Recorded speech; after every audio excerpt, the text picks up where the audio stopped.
zgodził się przyjąć pod własny dach nasze spotkanie z Oksaną Zabuszko. Za to zespołowi IKM-u i zespołu Teatru Szekspirowskiego i Agacie Grędzie bardzo, bardzo dziękuję. A mamy dzisiaj w Gdańsku gościa szczególnego, gościnię, osobę, która gdyby nie przypadkowo wybrany termin premiery na 23 lutego, pewnie nie byłaby tutaj z nami, tylko byłaby w tej chwili w swoim rodzinnym Kijowie. Pojawiła się z okazji premiery książki Planeta Piołun, książki, która podobnie jak kilka wcześniejszych książek Oksany Zabuszko pomagają nam zrozumieć nie tylko społeczno-kulturowy, ale i polityczny kontekst Ukrainy. I mówiąc o poprzednich książkach, mam na myśli przede wszystkim Muzeum Porzuconych Sekretów, za które Oksana Zabuszko dostała w 2013 roku Nagrodę Literacką Angelus, ale też badania terenowe nad ukraińskim seksem, choć jest autorką ponad 20 książek. Natomiast chciałabym ją szczególnie powitać i podziękować za to, że w czasie, który jest tak bardzo trudny dla wszystkich, ale chyba szczególnie trudny dla niej, dla Ukrainy, nie tylko jest z nami, spotyka się z czytelnikami, spotyka się z mediami, spotyka się z politykami. Przyjechała tu niemal prosto ze Strasburga, gdzie wystąpiła w Parlamencie Europejskim i dzieli się z nami czymś, co pewnie nie pomoże nam objąć ani zrozumieć wojnę, ale przynajmniej pomaga nam zrozumieć kontekst, może konsekwencje. Bardzo chciałabym ją serdecznie przywitać i podziękować za obecność i za książki. Drugą osobę, którą chciałabym przedstawić i przywitać, to dr Ludwika Włodek, która zgodziła się poprowadzić to spotkanie. Ludwika Włodek jest socjolożką, dziennikarką, jest wykładowczynią w Studium Europy Wschodniej, specjalistką od krajów Azji Środkowej i w jej pracy zarówno badawczej, jak i reporterskiej Ukraina też ma swoje niezwykle ważne miejsce. Ostatnie podziękowanie chciałabym złożyć na ręce wydawnictwa Agora i osób, które przełożyły książkę, a właściwie eseje, które składają się na Planetę Piołun, czyli pani Katarzynie Kotyńskiej, Joannie Majewskiej i Annie Łazar. Ostatnie podziękowanie przekładowe to przedstawienie i podziękowanie Marcie Kowal. To jest tłumaczka, która dzisiaj tłumaczy to spotkanie z języka polskiego na ukraiński.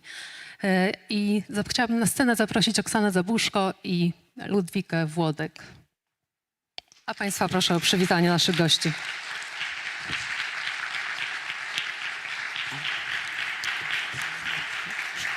To pani pierwsza.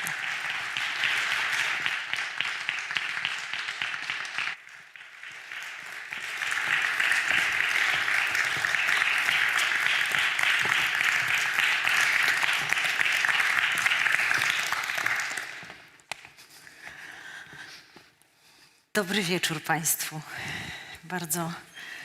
Bardzo nam miło, że Państwo przyszliście na spotkanie z Oksaną Zabuszko.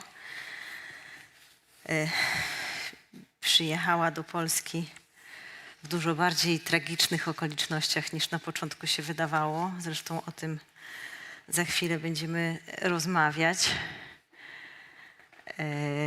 Ja jestem w ogóle bardzo zaszczycona i szczęśliwa, że mogę poprowadzić to spotkanie. Bardzo dziękuję za to zaproszenie. Pewnie nie wszyscy z Państwa mogli już tę książkę przeczytać. Część z Was pewnie ją dopiero kupi i będzie czytało po naszej rozmowie. Ja sobie pozwolę zacytować fragment z samego końca tej książki. Ja przyznam szczerze, że jak ją czytałam, to właściwie pod każdym z tych esejów musiałam się upewniać i sprawdzać daty. Że za każdym razem, Jezu, to było w 2010, to było w 2016, bo to jest książka, która jest taką książką proroczą i ten fragment właśnie brzmi tak.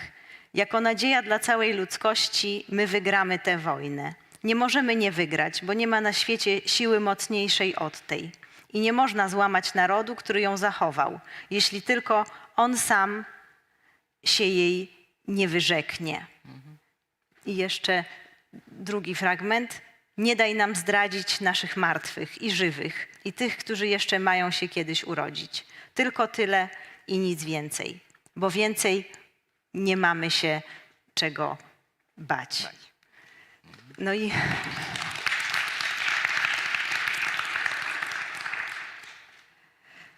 chciałam zapytać, kiedy obudziła się Pani w Polsce we czwartek 24 lutego. Co pani pomyślała? Czy przypomniała sobie pani te słowa z własnej książki, czy pomyślała sobie pani o czymś zupełnie innym? Jak to w ogóle, jak się człowiek czuje w takiej sytuacji? No właściwie nie obudziłam się, a zostałam obudzona przez dzwonek z domu. No i tak szczerze, to byłam strasznie rozdrażniona. No bo to był mój, zobaczyłam, że dzwoni mój partner, ale to było 6 rano, a ja bardzo późno poszłam do łóżka, bo przyleciałam w środę i jeszcze w środę miała, już w środę miała jeden lub dwa wywiady, nie przypominam już dokładnie ile. No i w ogóle jakby wybierałam się na bardzo intensywny taki promo, na intensywną promo wycieczkę, to znaczy jakieś tam kilkanaście wywiadów w ciągu 3 dni, dwa spotkania. Więc w środę tam, w sobotę z powrotem, a więc co tam, bagaż podręczny, 2 sukienki na zmianę, coś tam, bielizna na zmianę, no i po prostu iPhone do kieszeni, bo po co dźwigać laptopa, kiedy nie będę miała ani jednej wolnej chwili, żeby go otworzyć. No i tu tak, zaczęło się tak i tu o 6 rano dzwoni męż, mąż dzwoni. Idiota, dlaczego tak wcześnie mnie budzi? Bo to nie od razu było połączenie i potem tak słyszę, kochanie, zaczęło się, bombardują nas. No i natychmiast po tej rozmowie przychodzi SMS-ka od mojej agentki, która z biegiem okoliczności także jest w Polsce, także jest w Warszawie, no to znaczy jest Polką, tak, moja agentka międzynarodowa. Oksano, możesz żyć u mnie. To już naprawdę było uderzające, bo podczas tego pierwszego dnia to jakby ja jeszcze byłam w tej stadii zaprzeczenia. To znaczy ja jeszcze tam nazajutrz, nie, to w czwartek, a to w sobotę. Ja w sobotę jeszcze wrócę. Bo przecież lot został nie odwołany, a tylko zawieszony na dobę, zawieszony. No a może jeżeli nie uda się samolotem, bo przecież jeżeli bombardują z powietrza, no to może uda się pociągiem. No nie, ale mówi pani z Zagory, która opiekuje się właściwie PR oddział, mówi, że nie ma biletów, to znaczy nie sposób ich kupić na internecie. No i to wszystko tak zaczyna się jakby to, ale cały ten czas to ja mam ten swój program wywiadów. To znaczy on także nie został odwołany, ani zawieszony, tylko odmieniony. Jakby to taka długa odpowiedź, tak? Ja chyba mam uprzedzić, kto może nie czytał jeszcze, nie jest znajomy z moimi książkami, to ja jestem notorycznie znana z długich zdań. Jest takie krytycy literackie w Ukrainie, to mają takie nawet termin, takie zabuszkowskie zdanie. Zabuszkizmy. Zabuszkowskie zdanie, tak.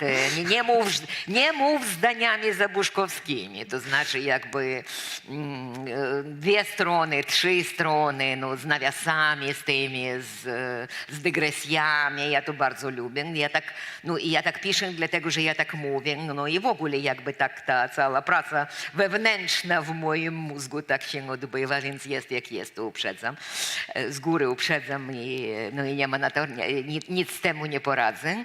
Więc to taka długa odpowiedź, jakby, jak człowiek w takich okolicznościach się czuje i co z tą książką, jak to jest. Więc jakby ta książka nagle okazała się, to znaczy ludzie przychodzą, dziennikarze,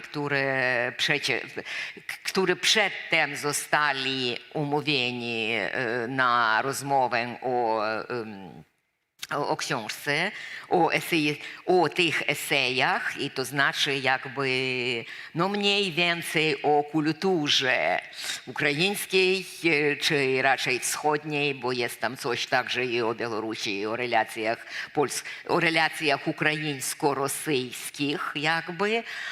Ten esej, duży esej o Brodskim z postscriptumem. Więc ludzie jakby umówieni na rozmowę literacką zaczynali mówić o wojnie, ale jakby i o książce także, bo okazało się, że zadziałała ona no, bynajmniej dla tych dziennikarzy w ciągu tego mego jeszcze pokojowego harmonogramu przychodzących. Zadziałała ona jakby takim wprowadzeniem do tej apokalipsy, która się zaczęła dla całej Europy, nie tylko dla Ukrainy. Zaczęła się 24 lutego. No i tu dopiero jakby Unia obudziła się i uprzytomniła sobie, no jakby cała Unia uprzytomniła sobie, że właściwie coś tam się działo z 14 roku i jakby... No tak, że ta pani książka, przepraszam, że tak się wetnę, ale ona jest w pewnym sensie bardzo dobrze uzmysławia, że ta wojna już tam trwa właściwie od... ósmy rok tak naprawdę, z czego może w Polsce zdawaliśmy sobie sprawę, ale w Europie nie. Ale czy pani miała też takie myśli, no bo pani pyta, co z moją książką, co ze mną, ale miała pani też taką myśl, co z tą Ukrainą? Czy miała pani takie wzniosłe myśli dotyczące pani ojczyzny, pani narodu, czy No, ale... raczej to były takie praktyczne rzeczy dotyczące jak pani dalej sobie poradzi z tą sytuacją? Nie, no powrót, no ten instynktywny odruch pędzić do domu, to właściwie to są już tego rodzaju nie tyle myśli, co poczucia, że ja mam być ze swoimi. Jakby w ten czas, w tą porę zagrożenia, no wszyscy trzymamy się razem. To znaczy zaczęło się, no nie byliśmy zupełnie na to nieprzygotowani. Więc jakby to oczekiwanie już tych pierwszych wiadomości o pierwszych zbitych samolotach, no wiedzieliśmy, ufaliśmy naszej armii i okazało się, że no słusznie, naprawdę słusznie, więc jakby byliśmy przygotowani na jakiegoś rodzaju walkę, no tylko chyba no nie do tego stopnia, bo przecież jakby no człowiek normalny to on nie może przewidzieć, psychicznie normalny, on przecież nie może przewidzieć jakby zachowania tego zupełnie, zachowania armii, która się reklamowała jako druga armia świata, jako po prostu takiej no, średniowiecznej hordy bandziorów, które rozpełzają się tam po jakby no po prostu terroryzują cywili. I kiedy nie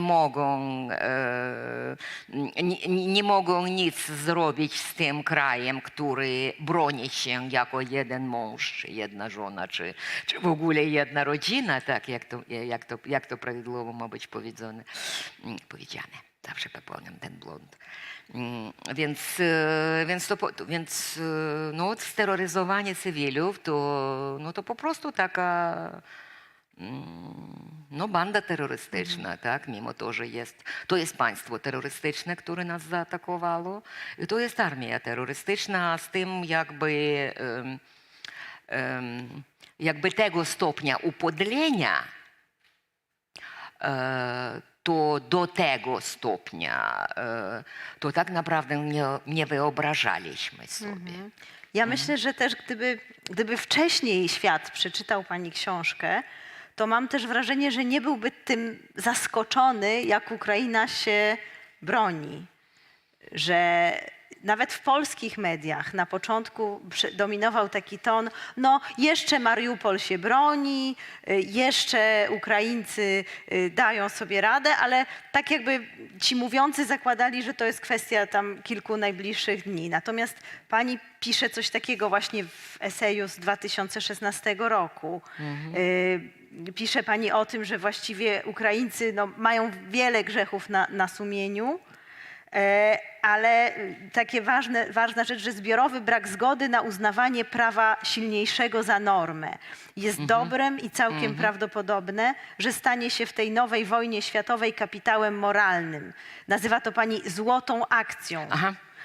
Złotą akcją na szalkach historii, która zadecyduje o losach ludzkości, jeśli tylko my sami jej nie splugawimy. No i wygląda na to, że nie splugawiliście, że rzeczywiście...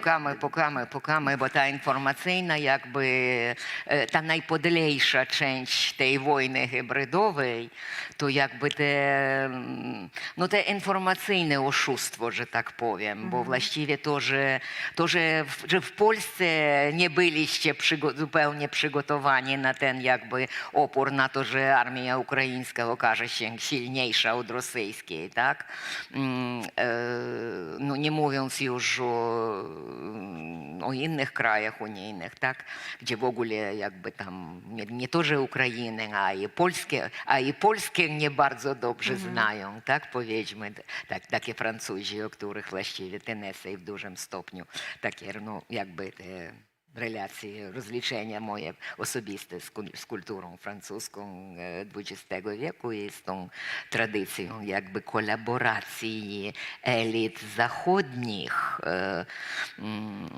bo ten termin kolaboracja został jakby używany tylko w odniesieniu do kolaboracji z nazizmem, ale nigdy ze stalinizmem. I jakby te wszystkie stajnie Augiasza. I te wszystkie stajnie Augiasza no, wśród elit francuskich specjalnie, no ale nie tylko, Zachodu, tak? tej Europy, która nie należała do bloku warszawskiego, tak? Która jakby mogła sobie oszczędzić trochę jakby tego typu zachowania, ale ta kolaboracja ze stalinizmem, z Moskwą, z Kremlem, no i po prostu jako sukcesja już potem z Putinem, z Rosją po upadku Związku Sowieckiego. Więc ta tradycja została zachowana i to właściwie z powodu tej tradycji jakby tego strachu, wstydu, zamieszania jakby przed Moskwą, tak? Kiedy Putina słucha się, tak? A co tam w Kijowie, ta Ukraina, to kiedy Putin mówi, że ona przestanie istnieć, no to oddajmy mu tą Ukrainę, to może on jednak się uspokoi, tak? No mniej więcej tak, jak to przedtem było z Gruzją, tak? No tak, pani tam takie daje bardzo obrazowe porównanie, ale wydaje mi się, że warto je tutaj przytoczyć, że no nie będziemy się zachowywać jak ofiara, która w trakcie gwałtu udaje orgazm, żeby gwałcicielowi po prostu umilić jeszcze ten jego niecny czyn.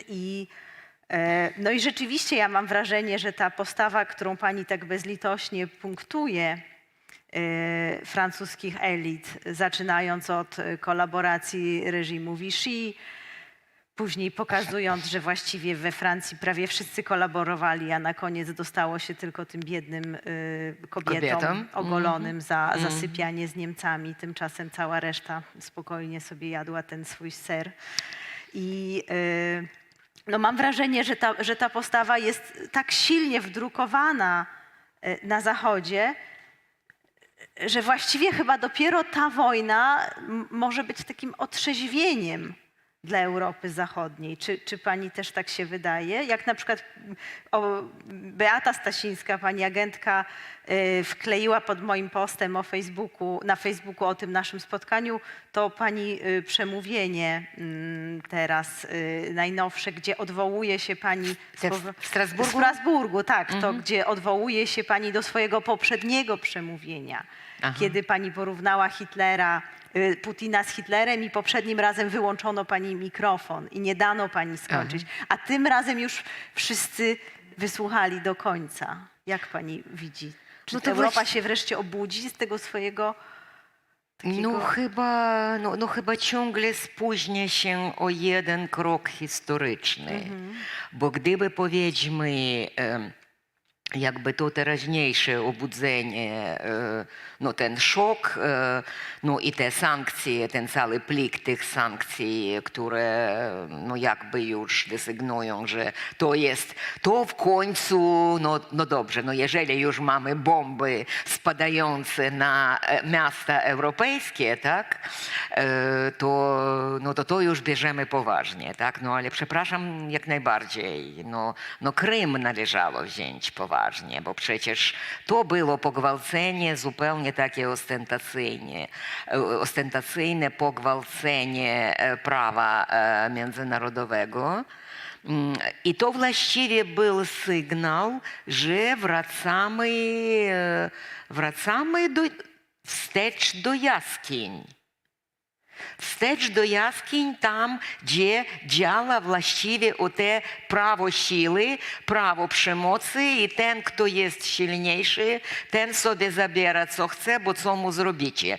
No i nie ma policjantów jakby, nie ma dorosłych w domu, nie ma nikogo, kto by potrafił, no przepraszam, ja po prostu przez cały czas, przez całe te 20 dni to mam takie trochę tryb życia wojenny, ciągle lub mam jakieś wywiady, no to pomaga, to wspiera tak naprawdę. Nie, że ja narzekam, ja to na wszystko się zgadzam, bo mam poczucie, że jednak no jakby coś robię dla kraju, tak? Że ja jestem tutaj odcięta od nich wszystkich i bomby na mnie nie spadają. I jak napisała jedna z moich czytelniczek na Facebooku, no niech pani tam zostaje w Europie, pani ma tam swój blogpost. No to ja to tak i odbieram mniej więcej jak blogpost, ale blogpost ma to do siebie, że jednak jest tam się odciętym od tej zbiorowej całości i od tych uczuć zbiorowych, które czasami po prostu są no niesamowicie ciepłe, no niesamowicie jakieś takie podniecające te uczucia, kiedy ludzie w tych okolicznościach robią po prostu wszystko świetnie, no na coś te Majdany się przydały. Jakby te doświadczenie tej samoorganizacji natychmiastowej, kiedy każdy robi to, co umie najlepiej i nagle okazuje się, że właściwie to jest najpotrzebniejsze. To każdy jest jakoś potrzebny, każdy działa na swoim miejscu i te ludzie, no właściwie czytałam gdzieś rano wypowiedź Katarzyny Babkinej, która także jest w Polsce, która dostała Angelusa za swoją powieść przetłumaczoną po polsku w październiku. I ona małe dziecko, rok dopiero, 13 może miesięcy, 14, jej córeczce, no i ona z mamą i tą maluśką córeczką samochodem jechała, no i stała tam na granicy w ciągu 3 dni ta kolejka tych samochodów uciekających tam tak powolutku ruszała się. No i można sobie wyobrazić, jakie by to było piekło, gdyby nie to, że po prostu ludzie, wolontariusze z pobliskich wsi Tam po prostu stoją obok tego szlaku, tak, i po prostu noszą ze wsi kobiety ciepłą strawę, pierogi, jak ona powiedziała, najsmaczniejsze w jej życiu, pierogi, kiedy już tak naprawdę no, kończył się, już nie było benzyny, to i było zimno, był mróz. To znaczy ogrzewać się nie sposób było w tych samochodach w nocy. I więc tu przychodzą te staruszki i mówią, no dobrze, no tak, niech pani tam przejdzie tam trochę dalej, no, tam w tym domu niech pomyje, w tej chacie, niech umyje dziecko. A tu tak, a tu ma pani gorącą herbatę, a tu gorącą kawusię, a chce pani tego, a chce pani mleczka, a chce pani może tam salaciku, a czegoś jeszcze, a czegoś jeszcze. No i to jest to rodzinne, to jakby jest to poczucie, którego człowiek jest pozbawiony, kiedy on zostaje na zewnątrz kraju, tak. Więc to takie, to ja tak ciągle jakby siebie zadłużam. Upajam się tym? Nie, ja staram się jakby tak, no tak jak wódką, tak? Tym intensywnym harmonogramem, upajam się. Albo też, no... Trochę, tak, ale mam jakby poczucie, że to wciąż jeszcze jest, że to wciąż jeszcze tak by tura książkowa, tak? Którą planowaliśmy wcześniej, tylko okazała się za długa, tak? Nie 3 dni, a już 3 tygodnie trwa. No i chyba mam pomyśleć nad tym, żeby prowadzić dziennik i żeby żeby w końcu ten dziennik, bo to wszystko tak, to wszystko zmienia się szybko i zapomina się, żeby kiedyś ten dziennik jakąś taką non-fiction książkę utworzył, a tytuł już mam. To będzie My Longest Book Tour, tak? Moja najdłuższa tura książkowa, bo już jest najdłuższa, bo już niemal 3 tygodnie, tak? Jutro będzie dopiero 3 tygodnie. Tak, dokładnie. Ale czy ma pani takie wrażenie, no bo w pewnym sensie ta książka jest też opowieścią o Ukraińcach i Ukrainkach, którzy walczyli o samo bycie sobą, prawda? A pani w pewnym miejscu pisze właśnie tam w tym francuskim eseju, w którym pani tak celnie punktuje różne francuskie grzechy, ale też w innych miejscach tej książki, że w zasadzie w pewnym sensie cała ukraińska kultura, nie wiem, ostatnich pewnie nawet 150, 170 lat, to jest takie krzyczenie, my jesteśmy, mamy prawo być tym, kim jesteśmy, nie jesteśmy tylko, nie postrzegajcie nas tylko przez pryzmat, czyim jesteśmy tam, nie wiem, młodszym bratem i tak dalej, i tak dalej. No i w pewnym sensie ta wojna chyba ostatecznie pokazuje światu, tak, że Ukraińcy są jakimś zupełnie odrębnym bytem, że nie są w pewnym sensie tylko, no, że to dzieło się dokonało. Ma pani takie poczucie, czy? No mam, ale naprawdę, pani Ludwiko, to takie smutne to co pani mówi. To znaczy to trafne, to bardzo trafna obserwacja, ale to jednak smutne, bo to smutnie świadczy o nas jako o gatunku, mam na myśli, o ludziach. To znaczy, że w końcu to także w pewnym rodzaju prawo siły. No, tak, że dopiero... Że nikt nie interesuje się, powiedzmy, no nie wiem, kulturą, literaturą kurdzką, tak? Nikt nie tłumaczy Kurdów, tak? bo nie mieli szczęścia, nie dostali swego państwa, mieli pecha, podobnie jak i Ukraińcy 100 lat temu, nie udało im się z niepodległością, tak?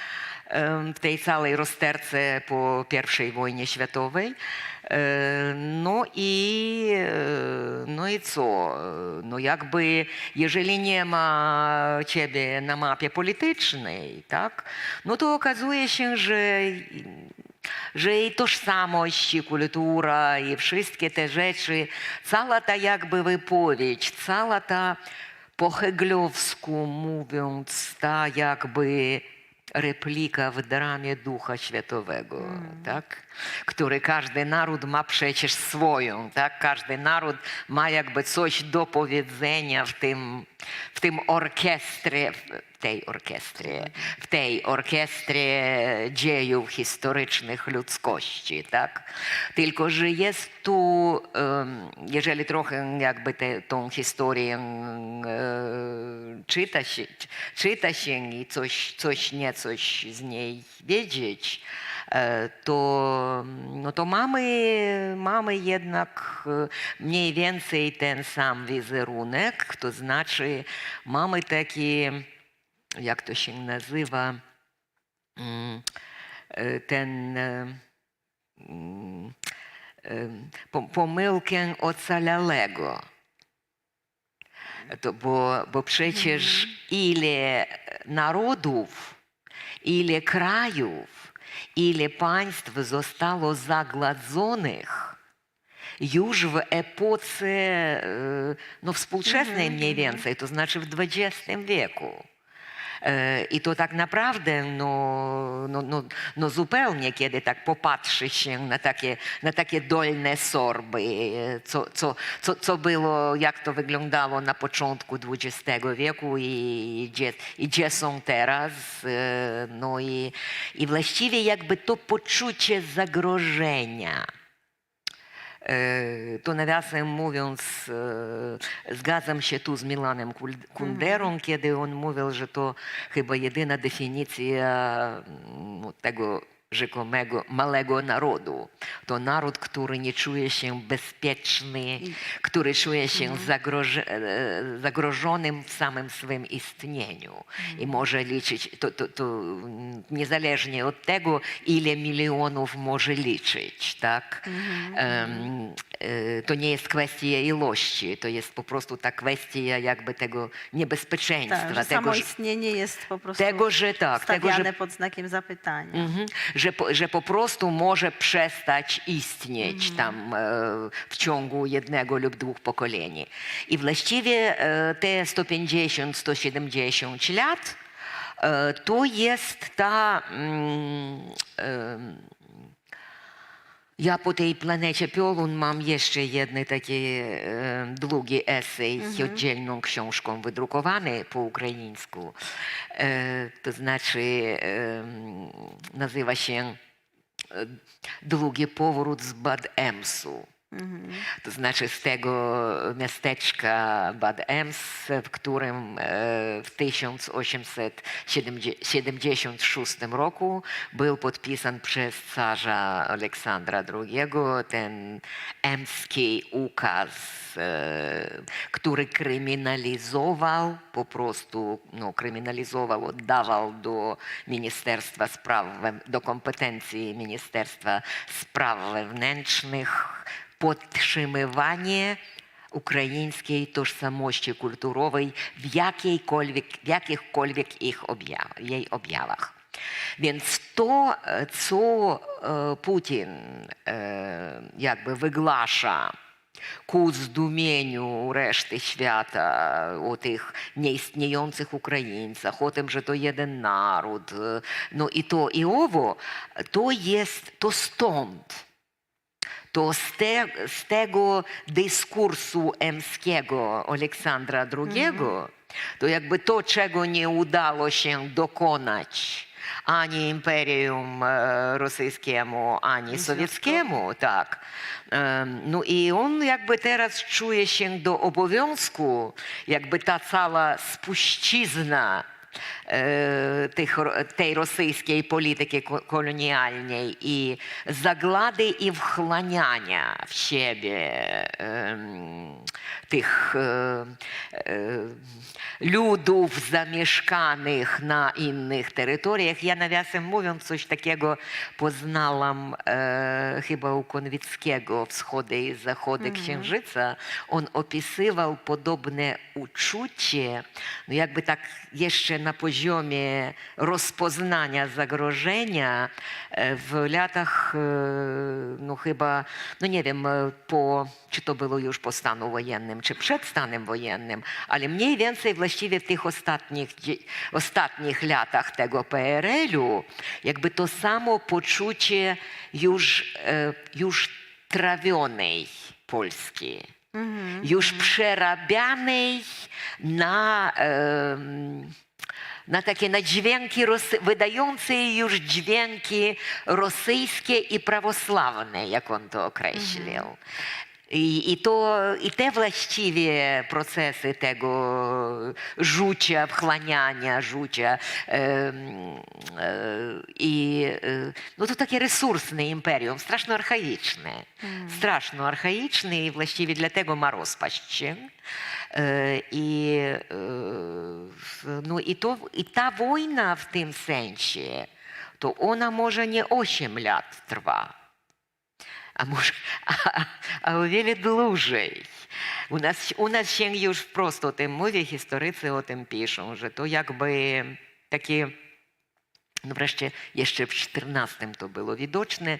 Ja nie pamiętam, czy ja tu, czy właściwie w tym zbiorze, którego dokonałam z myślą o czytelniku polskim, bo to przecież no jakby to, co będzie może zrozumiałe dla czytelnika polskiego i nie będzie wymagało może zbyt wielkiego tam sięgania po jakieś linki i biblioteki, tak? No jednak mówiono mi przez redaktorów i przez tłumaczkę, że to wyzwanie, ta książka pod względem jakby wiedzy o kulturze ukraińskiej to jest wyzwaniem dla czytelnika. No tak, ale ona też uświadamia, jak mało my wiemy tak naprawdę. No, jak pani tam na początku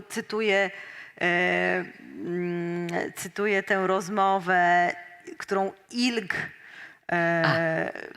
to w tym eseju tytułowym. Aha. Tak, w tym eseju tytułowym i w pewnym sensie to dokładnie pokazuje, no, że nawet dwójka kulturalnych polskich intelektualistów nie do końca w ogóle zdawała sobie sprawę z tego, czym jest kultura ukraińska, prawda? I wszystkich twórców wrzucała jako twórców radzieckich, tak? I nie odróżniała Rosjan od Ukraińców. To ten wywiad, który Jerzy Ilg robił z Tarkowskim, tak. I Tarkowski mu zaczął opowiadać o Dowżence. Tak, a oni mu tam dorzucali życzliwie kolejnych reżyserów, tak, w ogóle nie rozumiejąc, że to jest tak naprawdę opowieść o tej takiej specyfice ukraińskiej kultury, przywiązania do ziemi, zupełnie innego stosunku. Przeżycie jakby, sam sposób przeżywania jakby tej ziemi i o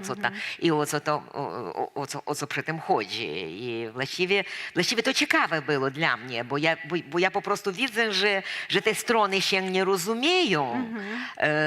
Tarkowski, który częściowo z pochodzenia, po ojcu był Ukraińcem i który ukraińską kulturę jednak znał trochę od środka, to znaczy nie była mu zupełnie obca i jakby to poczucie zawsze uwielbiał Dowżenkę i zawsze jakby odnosił się do niego. Jest ten apokryf, że on zawsze przed każdym filmem, przed początkiem każdego filmu on oglądał ziemię, tak.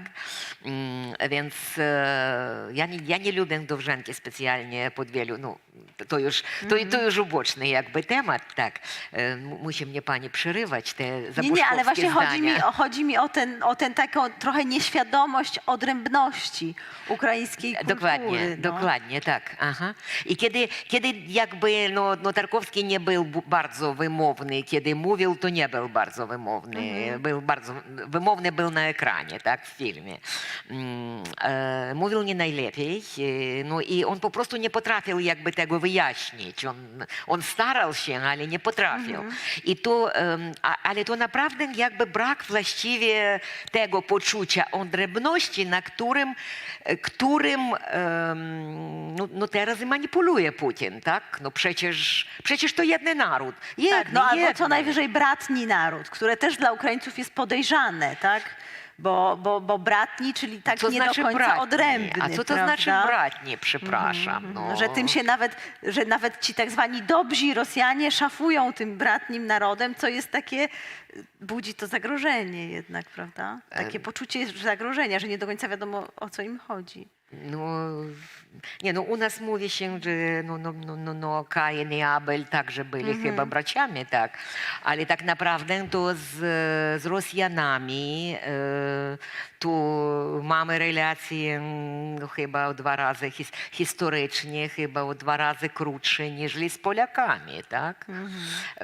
Więc jakby to z całej tej wielkiej kłótni XVII wieku w ogóle zaczęła się Rosja jako imperium, bo była wynalazkiem naszych praojców, to znaczy intelektualistów kijowskich, naszych przodków.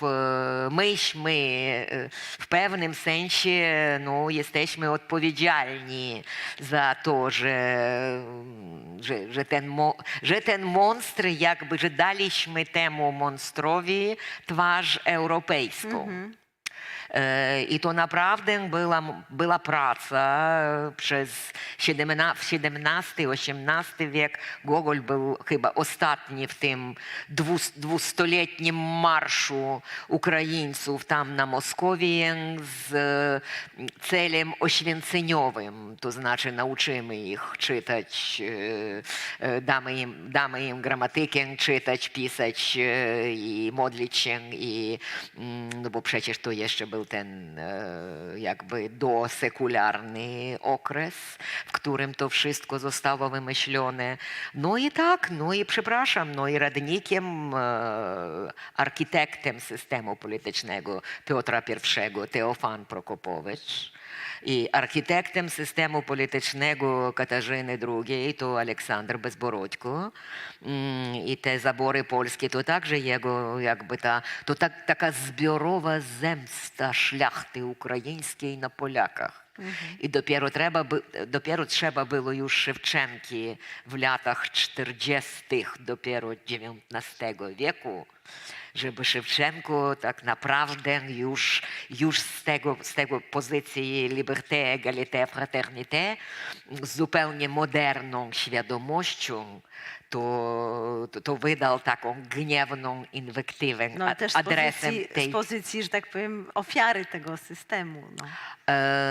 No nie to, że ofiary, ale takiego, no po prostu jakby, no inna świadomość. I to, że chwalicie się, że Polskę kiedyś zawaliliście, więc wciąż jeszcze to państwo ukraińskie, te potomkowie hetmańszczyzny, tej szlachty hetmańskiej, wciąż jeszcze w latach 40.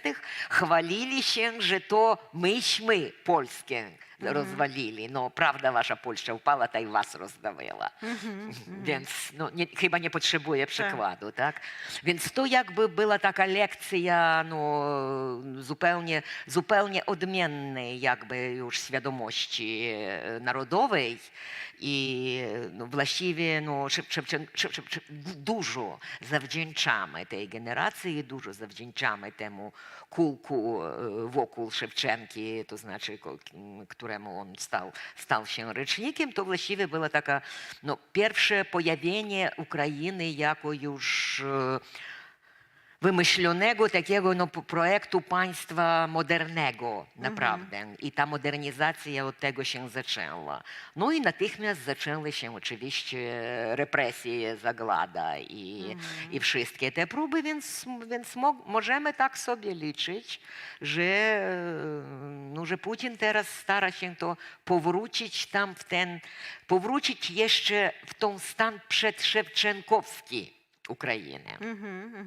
To znaczy skreślić No, dokończyć dzieła. Tak? półtora, tak, skreślić te półtora stuleci tej niesamowicie dramatycznej, tragicznej historii z tymi wszystkimi apokalipsami, jak Wielkie Gludy, no i Czarnobyl, no, Planeta Piolun w końcu tak zaczyna się od tych moich wspomnień o Kijowie 86 roku. Też taka pierwsza próba lockdownu, tak? Też przeszliśmy przed to pierwsi chyba. I Jeszcze do Czarnobyla jeszcze dobrze. wróćmy. Aha. Jeszcze wróćmy, przepraszam, bo Tak. mi jest aż głupio pani przerywać, ale jeszcze chcę wrócić zanim pójdziemy w ogóle do tej czarnobylskiej części pani książki, to ja jeszcze chcę, bo w pewnym sensie mam takie poczucie, że przynajmniej w Polsce, przynajmniej dla takiej może liberalnej polskiej inteligencji,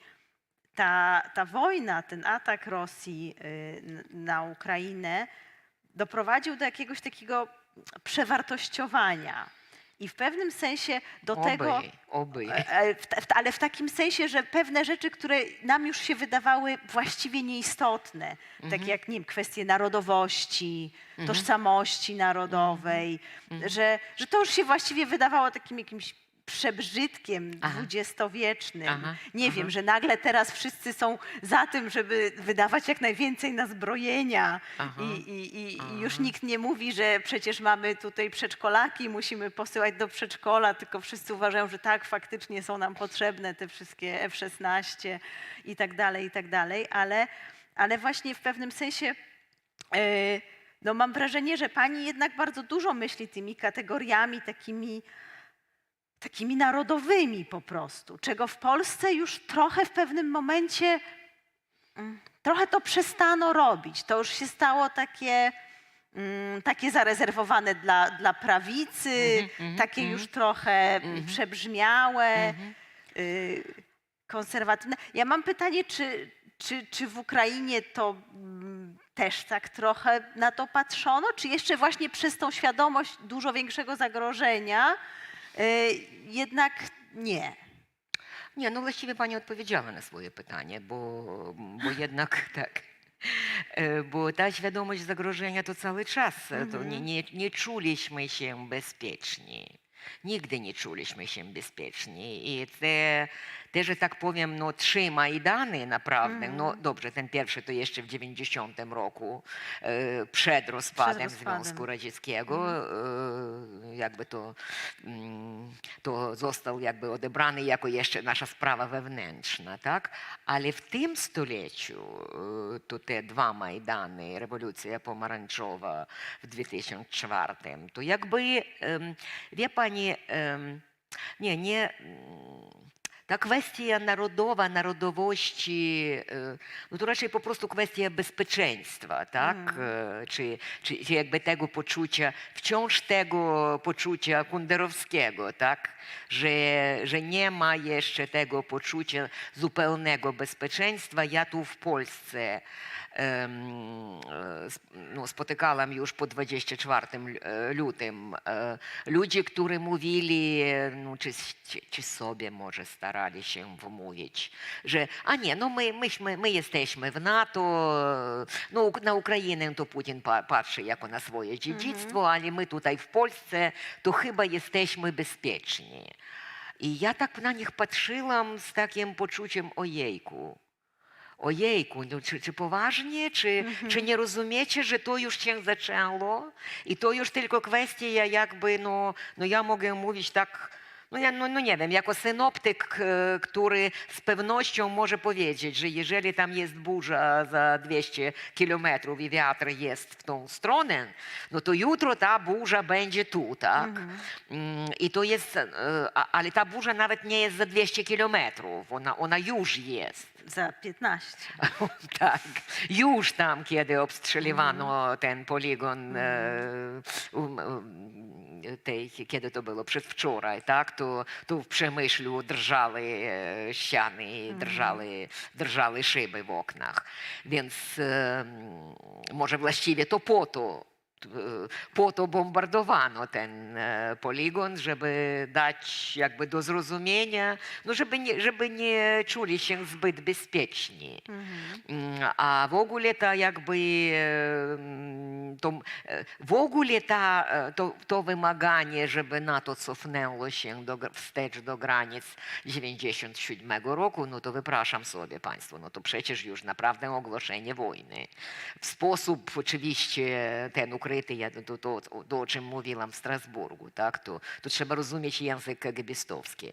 No ale ludzie wciąż, to znaczy jak głęboko to poczucie bezpieczeństwa, to poczucie jakby takiej, no zupełnie takiego pięknego, dobrze osadzonego domu, takiego, któremu nic się nie stanie, tak? I to bardzo naiwne, bo no jakby my tego nigdy nie mieliśmy. I właściwie ta cała kwestia narodowa to jest po prostu kwestia, no tak, najpierw kwestia niebezpieczeństwa, ale są jeszcze ciekawsze rzeczy. To znaczy ciekawsze pod względem już artystycznym i literackim. Bo przecież pisarz to takie zwierzę, które najpierw interesuje się uczuciami bohaterów, no i w tym liku także bohaterów zbiorowych. To znaczy tych jednostek zbiorowych, które zachowują się, kiedy zachowują się emocjonalnie, jakby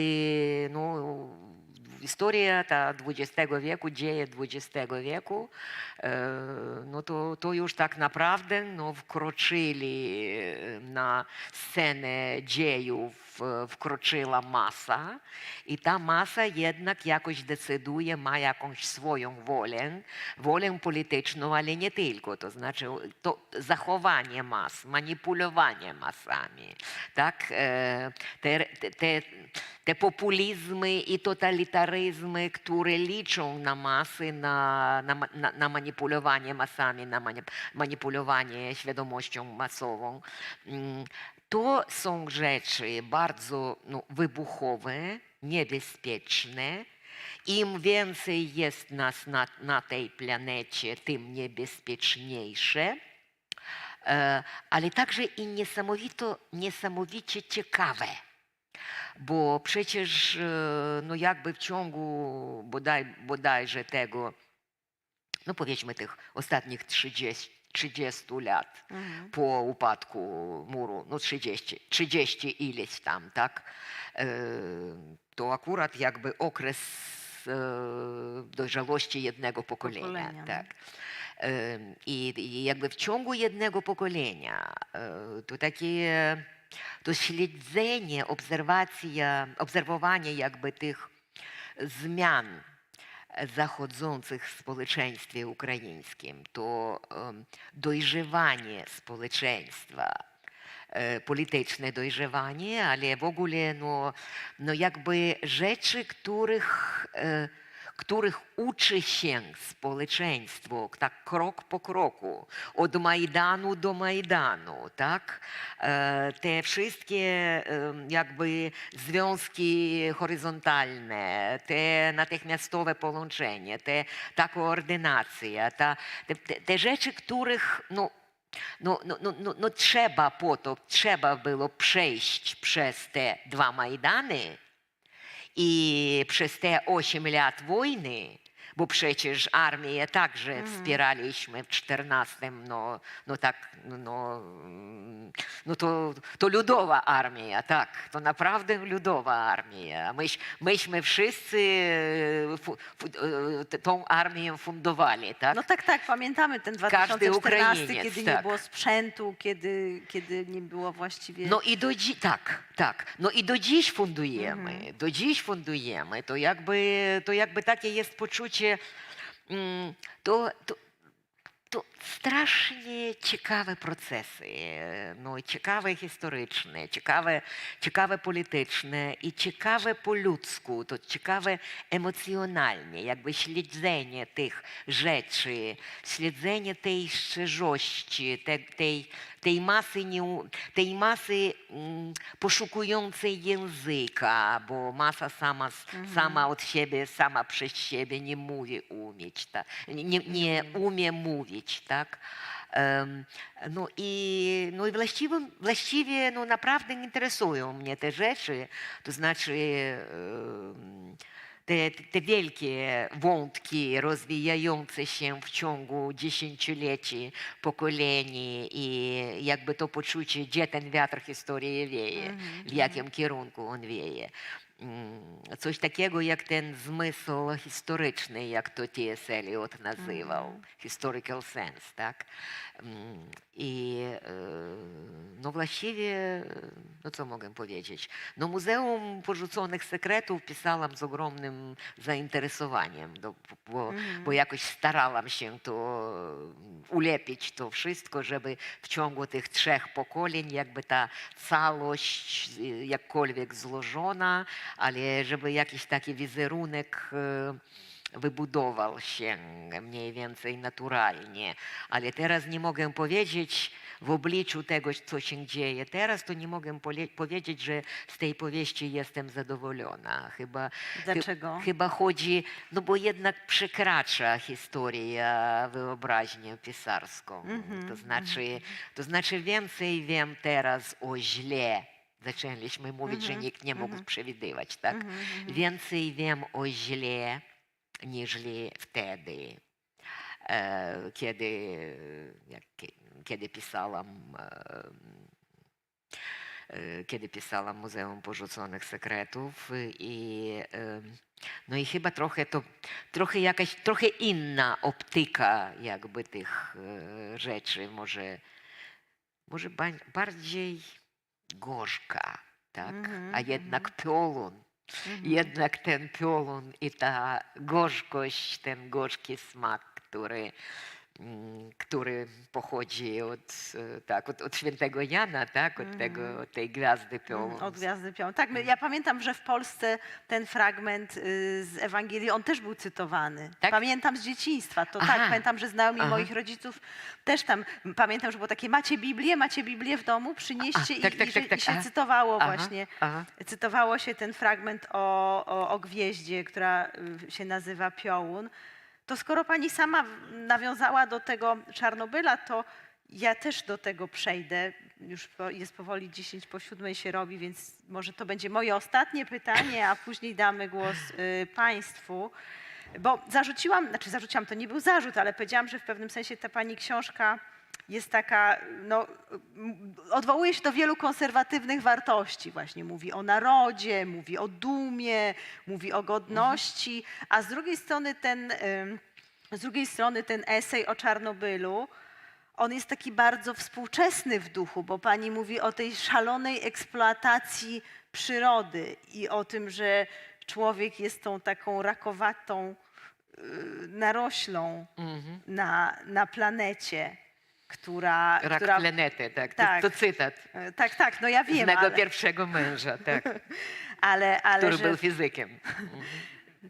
że w pewnym sensie to, co może Ukraińcy właśnie dzięki katastrofie w Czarnobylu wiedzieli już od 1986 roku, do nas dociera dopiero teraz z tym ruchem przeciwko zmianom klimatycznym. Ta świadomość, że jakby my nie możemy ciągle tylko brać, że nie możemy ciągle po prostu tak nadmiernie eksploatować. I chciałam panią zapytać właśnie o ten taki stosunek ukraiński do przyrody, który właśnie pani mówi, że to wynika też z tego bardzo takiego rolniczego charakteru tej cywilizacji, a z drugiej strony z tego, że ona jest właśnie taka przycupnięta na skraju tego jednak cywilizacji stepowych i tego przywiązania do ziemi, a z drugiej strony tej ciągłej świadomości, że tę ziemię ktoś zaraz może wyrwać i odebrać. Czy... Nie, że ziemia, no to po prostu co znaczy kto jest kozak, tak? No, to taki rolnik z muszkietem. To znaczy człowiek, który ciągle, który ma jakby ten swój kawał najlepszej w świecie ziemi, bo jednak jest najlepsza, tak? Te czarnoziemy to ile tam, ja już nie pamiętam, chyba no, dwie trzecie tych czarnoziemów świata Jest to są w terytorium Ukrainie, Ukrainy. na terenach Ukrainy, no, centralnej, wschodniej, tak, południowej. Więc to naprawdę ziemia, która nigdy w historii pisanej nie miała historii głodu. W ogóle pomyśleć, domyśleć się, że no mogło być lepiej, mogło być gorzej, mógł tam ten chleb jakoś urodzić, no mógł być co tam, deszcz, mógł być grad, mógł być, no różna pogoda, no jakoś trzeba koło tego pracować. Oczywiście, że to jest ciężka praca, ale jako takiej historii głodu, bo my sobie teraz nie zdajemy sprawy, do jakiego stopnia właściwie ta historia ludzkości to była rządzona, zdeterminowana przez jedzenie, przepraszam, że po prostu tak, no po prostu nakarmić ludzkość to udało się mniej więcej dopiero w XX wieku. I jakby w tej strefie komfortu znajdując się, no nie zdajemy sobie sprawy, jak odmienne życie wyglądało dla różnych stanów, to wielkie zróżnicowanie tych stanów pod względem jakby po prostu zaopatrzenia, tak? Jeszcze jakieś 100 lat temu. No i tu tak, no i tu jest ten, no dobrze, frontier, nie frontier. Przecież mieliśmy te wały obronne zbudowane jeszcze w V-VI wieku.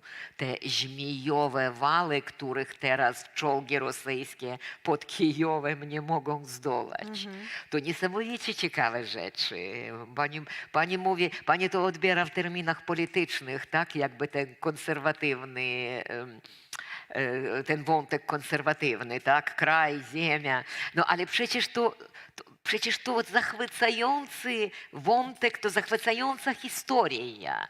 Pisarz ciągle widzi życie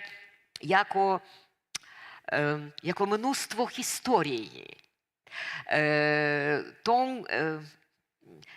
Coś ta niedociągnięta, tak? Tą trzeba jeszcze tam dolepić, żeby była doskonała. Ta jest doskonała, można w tej chwili opowiadać. Tylko ludzie ich przeważnie nie widzą. Pisarz jest ktoś, kto widzi, tak jak Michał Aniol mówił, że widzi jak ten posąg, że on tam jest utkwiony już ten posąg w tym marmurze, tak? No tak pisarz widzi te historie. No ale czyli teraz pani widzi tę nacierającą kolumnę rosyjską jako ten wielki step, który naciera na tę rolniczą cywilizację? Nie, to trochę... Czy to już przesadziłam? To trochę z tymi późniejsze. analogiami? To trochę późniejsze. Bo to jest taki bardzo wampiryczny ten ostatni imperium, archaiczny i wampiryczny. To znaczy zżerający i idący dalej, to jakby ten sposób bycia, tak? I dlatego on ciągle potrzebuje nowych terytorium i nowych mieszkańców, nowych resursów. No i właściwie jakby cały ten pomysł, ta Europa od Lizbony do Władywostoku, to miała stać się strefą wpływu rosyjskiego. I właściwie świat jeszcze, jak tam w tym pierwszym dziesięcioleciu Putina, to znaczy w pierwszym dziesięcioleciu dzisiejszego wieku, to był po prostu taki Ну, такий вал російської пропаганди w filmie, w literaturze, w powieści. No oczywiście to trash wszystko, ale to takie powtarzające się wątki, jakby o tym nowym porządku światowym zaczynającym się. No i świat ma być podzielony i w głowie Putina i jego dygnitariuszy na pewno jest podzielony na te 4 strefy, to znaczy no, amerykańską, obie Ameryki, amerykańską, arabską, Afryka, część Azji, chińską, jest tam kawałek dla Chin. No i cały ten jakby kontynent eurazyjski, tak, to po prostu według Orwella od Atlantyku i do Pacyfiku prześcierająca się jakby strefa wpływu rosyjskiego. Oto ambicja putinowska. Nikt w Europie nie jest bezpieczny, im wcześniej jakby to poczucie zagrożenia się pojawi, tym więcej szansów, że prędzej decyzje zostaną podjęte, które jakby w zgodzie są z tymi wiatrami historii. Bo ten wiatr jednak no, ma swój kierunek i swoją jakąś siłę, no nieoborną, ale swoją siłę, ale można go przyspieszyć, a można go zahamować. I każde takie zahamowanie to płaci się ceną ludzkich życi. To zmarnowane ludzkie życie. I właściwie to boli i, no, i najbardziej boli, kiedy patrzy się na to, że a można było wcześniej, a można było oszczędzić, a można było oszczędzić tyle resursów, a można było oszczędzić tyle wspaniałych Czyli co, ludzi. gdyby się wcześniej przeciwstawić po prostu tej polityce Po prostu silniejszy obudzić, bierze no po prostu wszystko, tak? wcześniej obudzić się i zrozumieć, że przepraszam, że to nie jest tak, no jakaś już nowa Rosja pokojowa, z którą da się mieć dobrze ekonomiczne, dobrze sobie gospodarkę załatwiać, bo gaz jednak jest tany i w ogóle żadnego zagrożenia już nie przedstawia, bo oni przecież są tam biedni. Kulturalni i w Tak. ogóle wszyscy mają tak. Adidasy i iPhony. Tak, dokładnie. Więc jakby to jest kwestia takiego alarmu, który ma brzmieć nie miesiąc, nie rok, rozbrzmiewać ma nad ludzkością, miał rozbrzmiewać jakby od początku chyba tego stulecia. I jakby to przekształtowanie tych relacji międzypaństwowych i te duże zmiany, to koniec wielkiej epoki. Epoki tych imperii, epoki trwającej chyba około 300 lat, ponad 300 lat. No i teraz żyjemy w ciekawych czasach, tak? No to niewątpliwie. Takie Jeszcze- przekleństwo chińskie, Tak. takie, oby żył w ciekawych czasach. Tak. Dobrze, ja mogłabym panią pytać jeszcze bez końca, ale ponieważ umówiliśmy się, że rozmowa moja z panią będzie trwała godzinę z ogonkiem, to rozumiem, że godzina 15 to jest akurat mniej więcej tyle. Więc teraz państwa kolej. Zapraszam państwa do zadawania pytań. Nie wiem, jak to technicznie ma wyglądać. Pani będzie chodziła z mikrofonem. Chyba zrobimy od razu także pytanie i od razu pani będzie odpowiadać, prawda? Bo to chyba jest sensowniej. Раз. Добрий вечір, ми з України.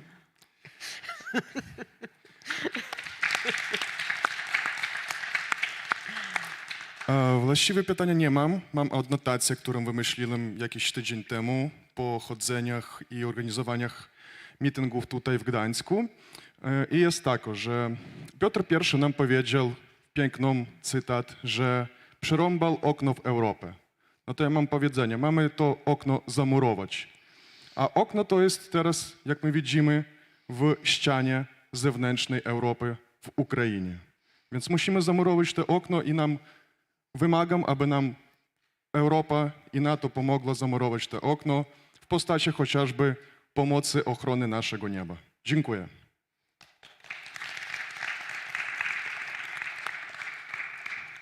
No ale to nie było pytanie i ja nie mam tu co komentować, oprócz tego, że wszelako wspieram i właściwie po to do Strasburga pojechałam, żeby o tym mówić tam na głos w Parlamencie Europejskim. No oczywiście delikatniej, to tak znaczy zgrabniej jakoś w języku, więcej elegancko, tak, w języku dyplomatycznym, no ale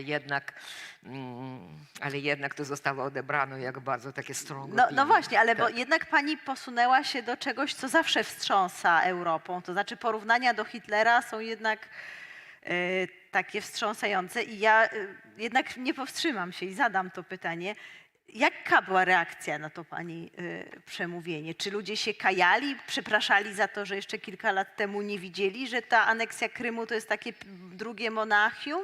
Nie, no ludzie Czy nie, nie? ludzie rzadko, nie, pani Ludwiko, to przepraszam, nie. Nie, ale to zrozumiałe, to ludzkie, no ja już jestem, niekoniecznie starsza pani, no ale jakiś już taki kawał życia mam za sobą, żeby mieć w sobie jakoś już takie poczucie wyrozumiałości do ludzkich słabości.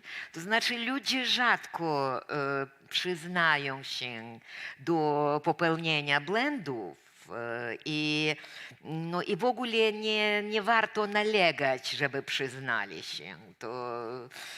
No bo po co? To jakby takie poniżające. To znaczy każdy po trochu wstydzi się gdzieś tam w głębi duszy, wstydzi się tego błędu i to już dalej to są różne paterny zachowania. Ktoś stara się natychmiast bardzo aktywnie działać tak, żeby zapomniano i sam zapomina w końcu, że jeszcze tam parę lat temu zachowywał się zupełnie inaczej. Ktoś, no i są bardzo te takie szlachetne, staroświeckie, w konserwatywnym tym sensie szlachetne natury. W 14 roku jeden słynny, wybitny w końcu niemiecki historyk, rusycysta, tak? Rusycysta? Tak. To na jednym takim summicie, bo ja wtedy jeździła gdzieś w ciągu pół roku, ja jeździłam wszędzie, gdzie mnie zapraszano na wszystkie te konferencje, gdzie jest taki typ konferencji, gdzie mieszano intelektualistów i tych polityków, decision makers, no bo w końcu te politycy także chcą czasem coś usłyszeć odmiennego od tego, co i tak wiedzą, tak, od swoich tych doradnych, tak, radników. I podszedł do mnie po moim wystąpieniu jakby z takim prostu, no to takie było, cholera, jak to po polsku, to redemption. Po prostu prosząc o przebaczenie, że całe swoje życie zawodowe, no w ciągu całej swojej kariery, to był ślepy, bo patrzył na Kijów tylko dopiero jak na trzecie miasto Imperium Rosyjskiego. Nigdy inaczej. Po prostu nie widział jakby tej prawidłowej historii tego miasta, swoistej. To znaczy po prostu patrzył przez okulary rosyjskie. U Niemców to także zrozumiałe, bo oni mają ten straszny kompleks takiej winy i strachu. Winy i strachu zmieszane wobec tego wschodu, a wschód to oczywiście Rosja, bo te jakieś tam inne małe obwody to zostają w ogóle niezauważone. No dobrze, gdy że Polskę w końcu zauważyli, tak? A co tam już za Polską, to już tam ten wielki, straszny Putin, no to oddajmy mu oddajmy mu wszystko, czego chce i trzeba być Putin Versteher, bo to przecież Rosja zwyciężyła, Rosja pokonała Hitlera, a myśmy, jeżeli nie będziemy stać po stronie Rosji, to ktoś może pomyśleć, że do dzisiaj jesteśmy nacistami, tak? I na tym on gra, to znaczy jakby to też takie kagibistowskie, to takie wyszukiwanie słabości, bo każdy naród, no znów kwestia narodowa, no właściwie ja to bardzo lubię, tak? Każdy naród ma swoje słabości, tak? Każdy naród da się zwerbować z pozycji takiego kagibisty globalnego, który werbuje już nie jednostki, tylko narody. I każdy naród da się zwerbować w jakiś swój oddzielny sposób, bo każdy ma swoje słabości. I tam, gdzie są te słabości, to można puścić haczyk.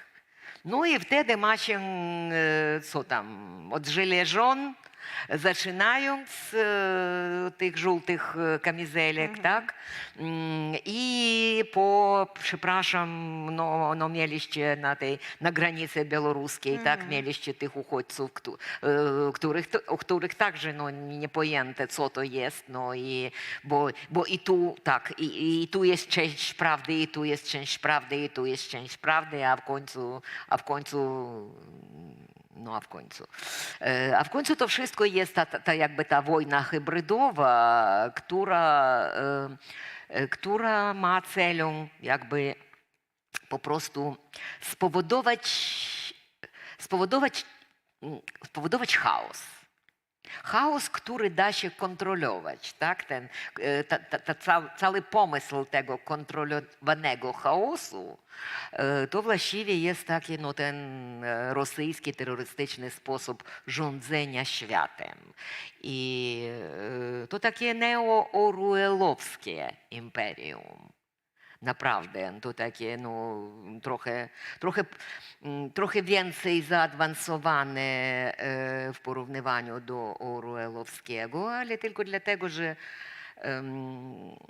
dlatego, że wtedy nie było internetu, tak? Wtedy nie było cyfry, nie było technologii cyfrowych, więc tym większe możliwości każda innowacja techniczna, to ona no, sama z siebie nie jest ani dobra, ani zła, a może być zużyta i w ten i w inny sposób. Więc jakby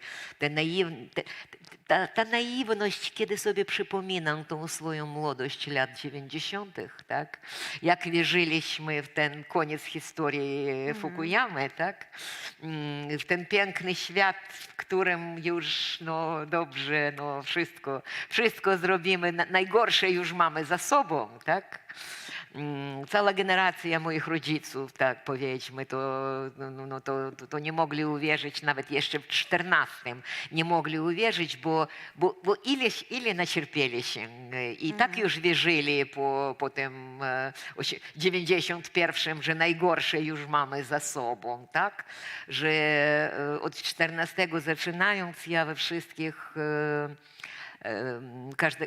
na każdej uczelni, gdzie mnie zapraszano, to ja zaczynam od tego, że przepraszam dzieci kochane, myśmy was jakby nie przygotowali zupełnie. Gotowaliśmy was do zupełnie innego świata i dawaliśmy wam czytać złe książki, tak? Podczas gdy mieliście studiować, co tam, Solżenicyna, Szalamowa, no umysł zniewolony Milosza, przepraszam, no ma być lekturą szkolną, podręczną, tak? Bo są tam te rzeczy bardzo elegancko i wyrafinowano rozłożone i proanalizowane, jak to działa, jak te słabości okazują się w końcu, no, jak ten system chwyta człowieka za jego słabości. Więc nie wiem, to znaczy jak zostało, pytanie było, długie zabuszkowskie zdanie, bo pytanie było, jak to zostało odebrane. No, powiedziano mi, już tak w kuluarach, przez osoby wspierające, że to było bardzo niezwykłe wystąpienie i że mnie słuchali, tak. Że w ogóle tam w parlamencie to takie, to nie, bardzo rzadko się zdarza, prawie nigdy, żeby deputowani słuchali, co tam się dzieje, bo oni sobie mają swoje do zrobienia, oni mają tam, no, piszą tam SMS-y i załatwiają tam jakieś sprawy i coś takiego. A tu tak naprawdę był ten moment, jakby, no, kiedy czuję, że tak, że no jest. Jest ten kontakt i jest ta cisza na sali, kiedy naprawdę cię słuchają, tak. I że to było, no, że to było to, co się nazywa strong statement, tak. No dobrze, skoro tak, bo wszystko przecież zaczyna się od słów. Jakby coś takiego upadło, takie porównywanie i jakby zrozumienie to, że po raz kolejny Europa wyhodowała kolejnego Hitlera. Tak? To tak na głos jeszcze nie zostało wymówione, ale już tuż jakby do tego podeszliśmy, żeby zrozumieć tak, że to nie to, że oj, przeoczyliśmy, oj, oszukał nas, oj, jak nie dostrzegliśmy, a po prostu tak nie nauczyliśmy, nie odrobiliśmy lekcji z XX wieku i po raz kolejny powtórnie Europa wyhodowała nowego Hitlera. Jesteśmy tutaj, tak? Jak na tych mapach. Jesteśmy tutaj, więc teraz jakby, no te rzeczy należy nazywać po imieniu, bo ja strasznie nie lubię, no nie to, że nie lubię, ja po prostu tego nie znoszę, bo to już jest jakby uderzenie w samo sedno mojej tożsamości zawodowej, to znaczy pisarskiej. Ja strasznie nie lubię tego medialnego oszukiwania w strefie językowej. Ja nie lubię w ogóle, gdy ludzie kłamią. Nie lubię, kiedy ludzie kłamią zawodowo, to znaczy technologicznie. To nie dlatego, że ja jestem taką uczciwą i fajną osobą. Nie, wcale nie jestem. Jestem bardzo przykra. Ale to po prostu jest takie, no to strasznie toksyczne. To strasznie toksyczne, to jakby takie pomnażanie, no nie wiem, wybudowanie kłamstw i jakby te stwarzanie tej wirtualnej rzeczywistości, bądź na poziomie jednostki, bądź na poziomie państwa, no a Rosja to jest po prostu takie, no królową kłamstwa, tak? I to w końcu jest,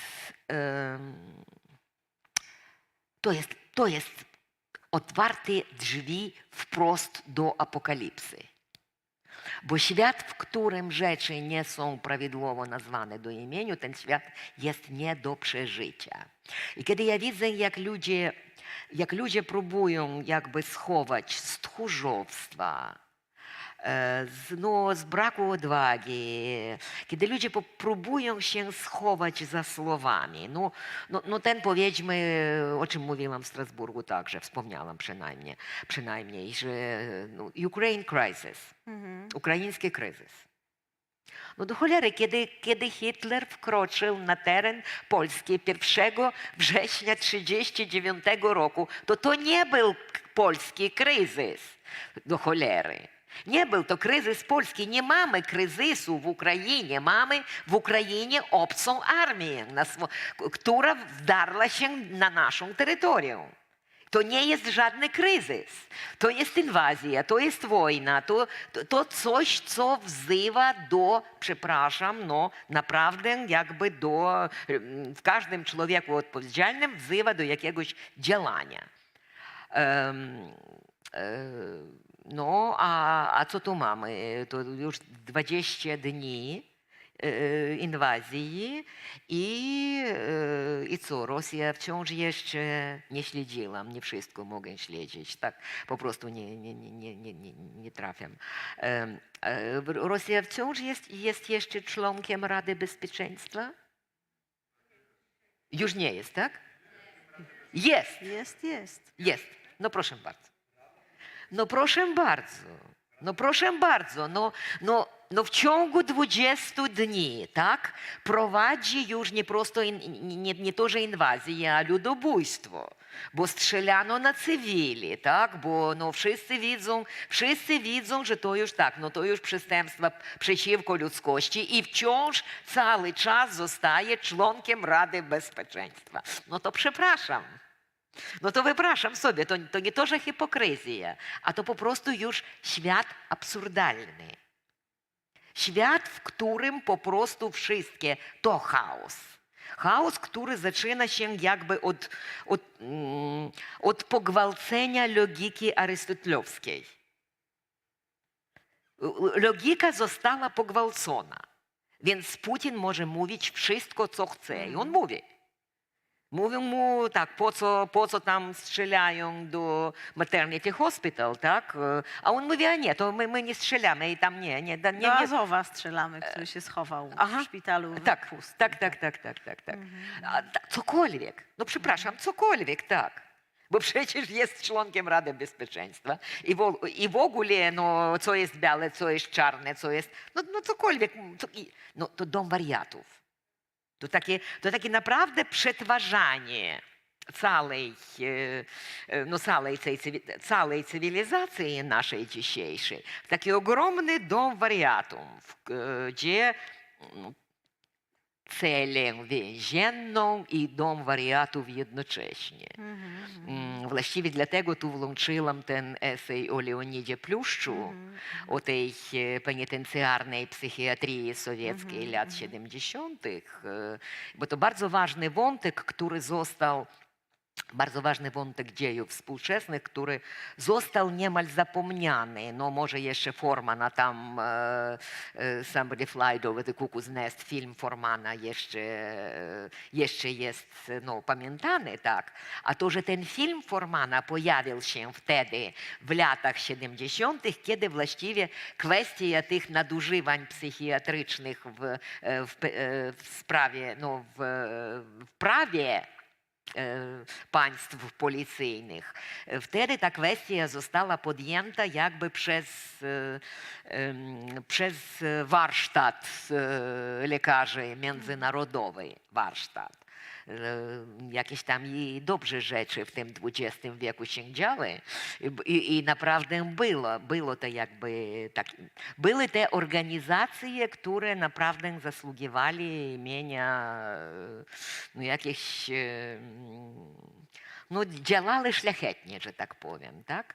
No, teraz są zupełnie bezczynne, a tu Putin pokazuje wszystkim, kto chciałby tak samo, że wolno panoszyć się na powierzchni tej ziemi, a także na wodzie i w powietrzu, no jak na kogo stać, tak? No ale może nie kończmy tym strasznym akcentem. Może jednak ktoś z Państwa zada jakieś pytanie, które pozwoli nam na inną puentę. Ja tylko chciałam zwrócić uwagę na mowę, na język, przepraszam. Na język, na słowa, na prawidłowe nazywanie, że to jest teraz kwestia bezpieczeństwa. I że po prostu trzeba słuchać jak, nie tylko co ludzie mówią, ale jak ludzie mówią, jakimi słowami posługują się, bo od tego wszystko zaczyna się. Czy ktoś z Państwa ma jeszcze pytanie, bo na razie... Mam. Tak, proszę. Ukraina wygra, dlatego że zawsze wygrywają ci, którzy pragną wolności w końcu. To na pewno. Ale teraz pytanie. Po tym wszystkim powstanie nowy świat. Jaki? Jak go pani sobie wyobraża? Dziękuję z góry. Aha, mam jeszcze pół godziny?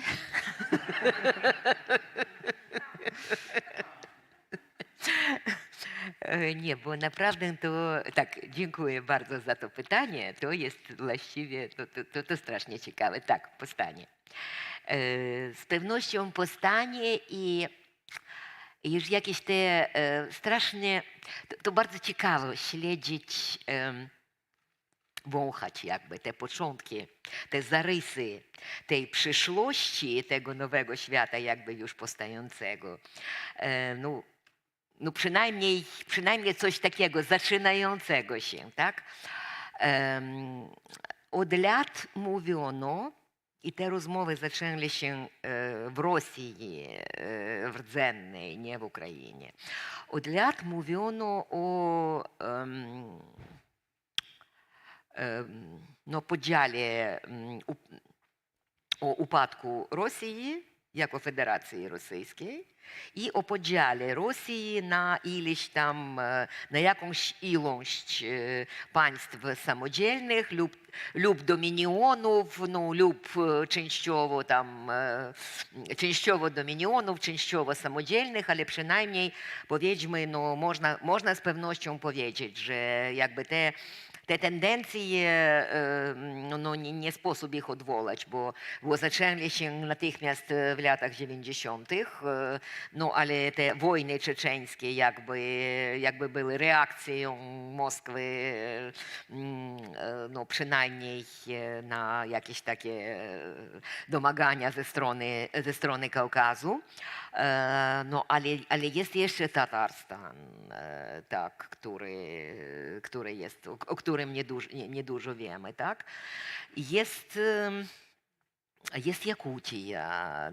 No powiedzmy, co znaczy państwo o filmie jakuckim? A istnieje. A nagrywają filmy. Tak, wiem, tak, nagrywają filmy dla swojej publiczności. Jakiś tam milion ileś tam tych Jakutów, tak, ale jakby to, no to bardzo, to naprawdę bardzo ciekawy kraj, no, który mógłby żyć na diamentach, bo chyba ma jakby większość tych diamentów tam, tak, kąpać się w tych diamentach, ale oni naprawdę no, nieźle umieją, nieźle potrafią nawet w tych warunkach sowieckich ocalały i zachowali jakby swoją organizację, strukturę i tradycyjną. To znaczy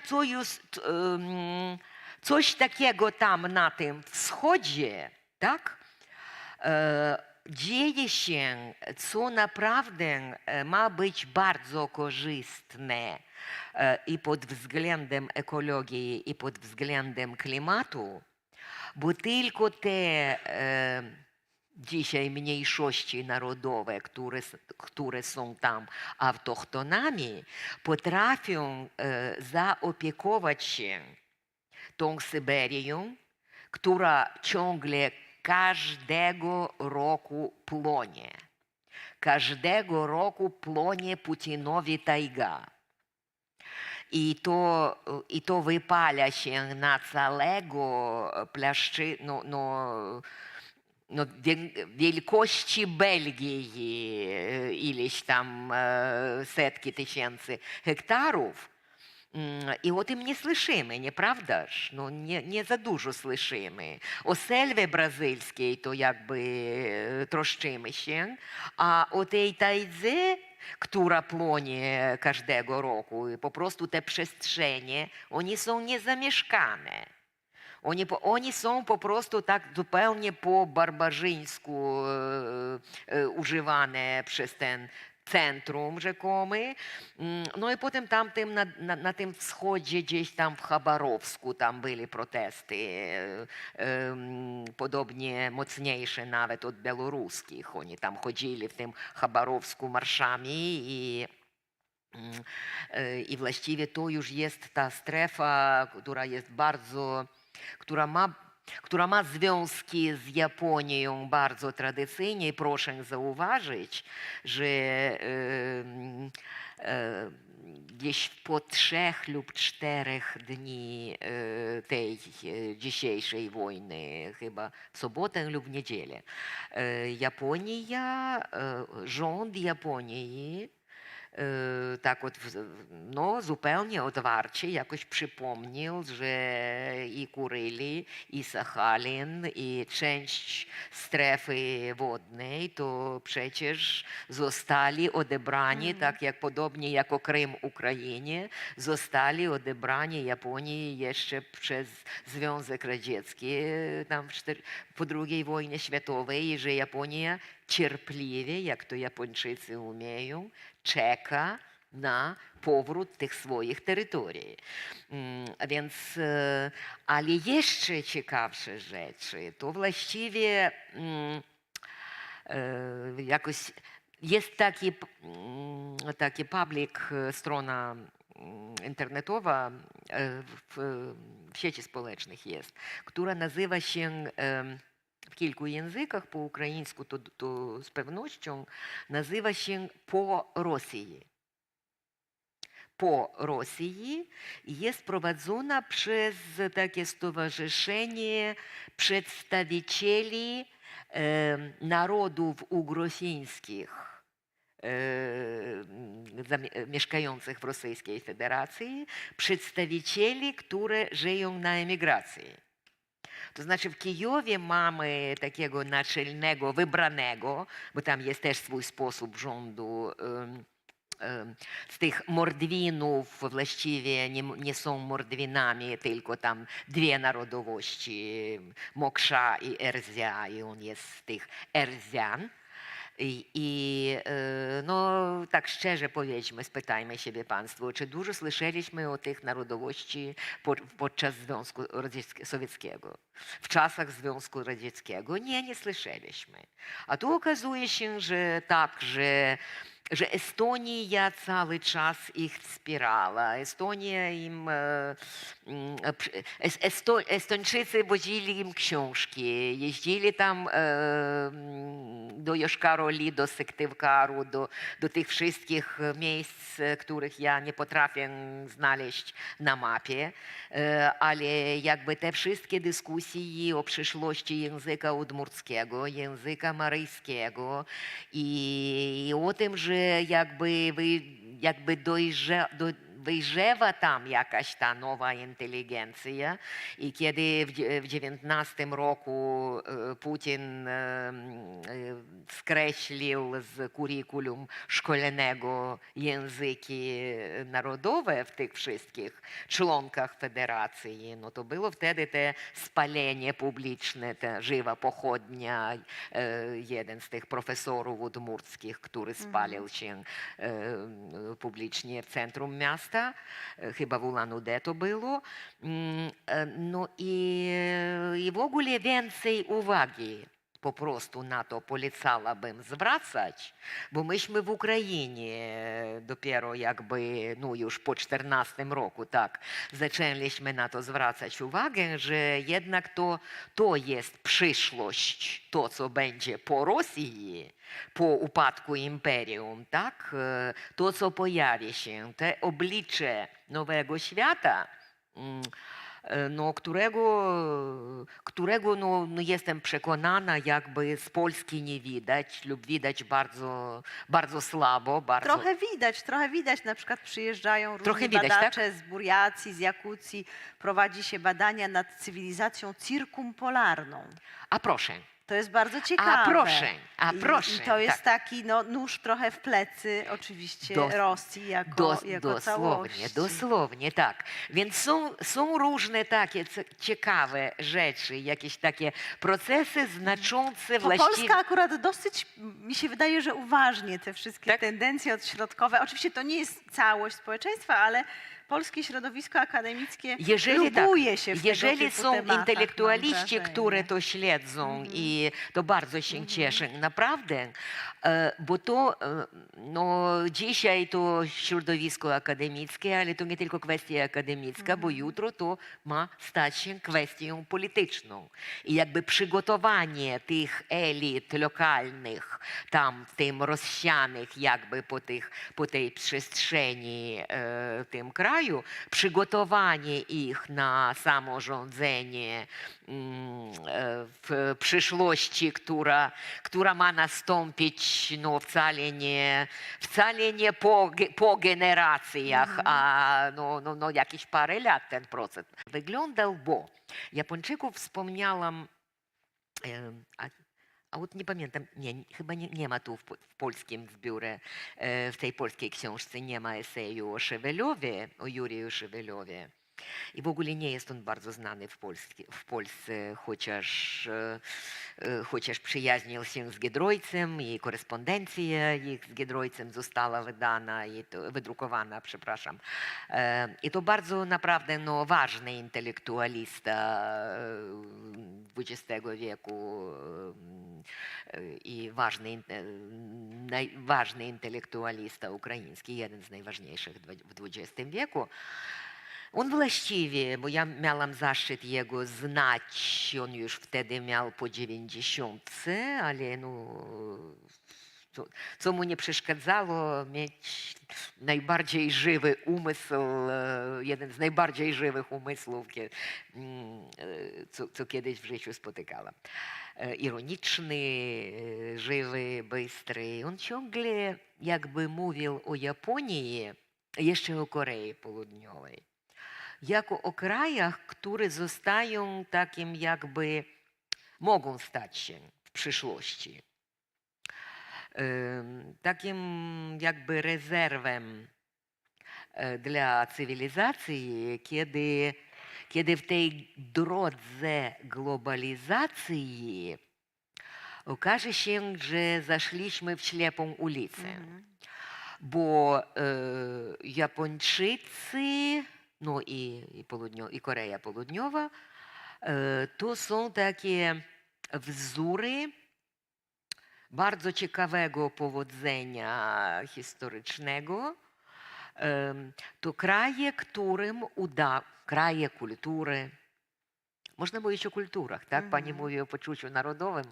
Można mówić jakby o specyfice kulturalnej, kulturowej. Kulturowej chyba. Te, którym udała się modernizacja przy zachowaniu kultury tradycyjnej. I to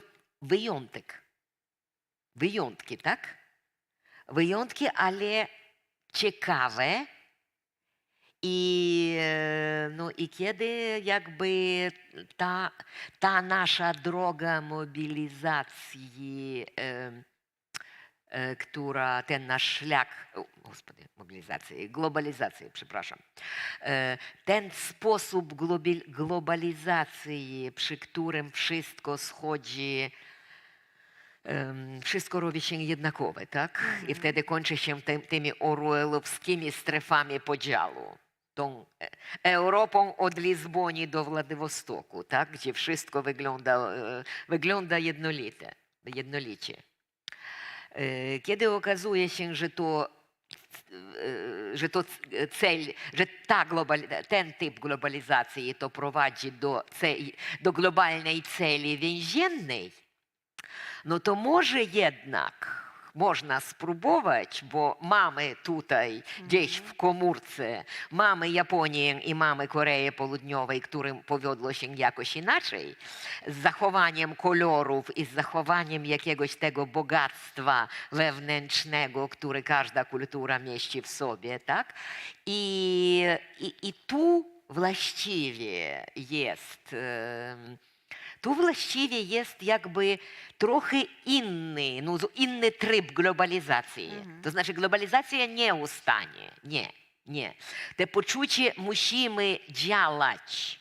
jako jedna rodzina, tak jak Ukraina dzisiaj działa przeciwko Rosji, tak musimy działać na skalę globalną, planetarną, jako gatunek, jako jedna rodzina, jeżeli chcemy ocalać i jeżeli chcemy, żeby ta planeta ocalała.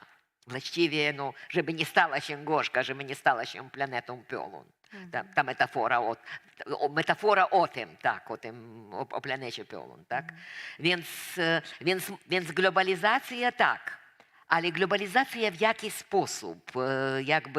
Jakby z zachowaniem czegoś, to znaczy podoba mi się, że te niezagładzone przez te 70 lat zagłady sowieckiej narodowości ugrofińskie okazują się żywe, że mają jakieś swoje, no nie wiem, jakieś swoje tradycje do poznawania, jakieś swoje baśnie do powiedzenia, tak? I coś takiego zupełnie niezwykłego, do czego nie jesteśmy przyzwyczajeni. I to jakby to, że ta rzeczywistość, te kultury wkraczają w pole naszego widzenia, tak. To dla mnie już są te jakby, no, te dzwonki z przyszłości. Tak. Dobrze, ja chyba Więc to taka długa odpowiedź na pana pytanie. Ja mogłabym mówić jeszcze dłużej. Tak. Bardzo dziękuję. Ja chyba niestety przypadnie mi ta przykra rola skończenia oficjalnej części naszego spotkania. Bardzo jeszcze raz dziękuję Gdańskiemu Teatrowi Szekspirowskiemu za to, że nas tutaj gościł i oczywiście organizatorowi spotkania, czyli Instytutowi Kultury Miejskiej, że w ogóle to spotkanie zrobił. I teraz wszystkich Państwa zapraszam do holu, gdzie pani Oksana Zabuszko również innym wejściem wyjdzie, ale zaraz się pojawi i tam będą sprzedawane książki i oczywiście wszyscy Państwo będziecie mogli również poprosić ją o autograf, no i kontynuować już w bardziej może nieformalnej atmosferze naszą rozmowę, która wierzę, że jest na pewno nieskończona i na pewno można jeszcze długo na ten temat mówić. Także bardzo Państwu wszystkim dziękuję, bardzo przede wszystkim Pani dziękuję. Dziękuję. Za to, że Pani z nami tyle czasu spędziła.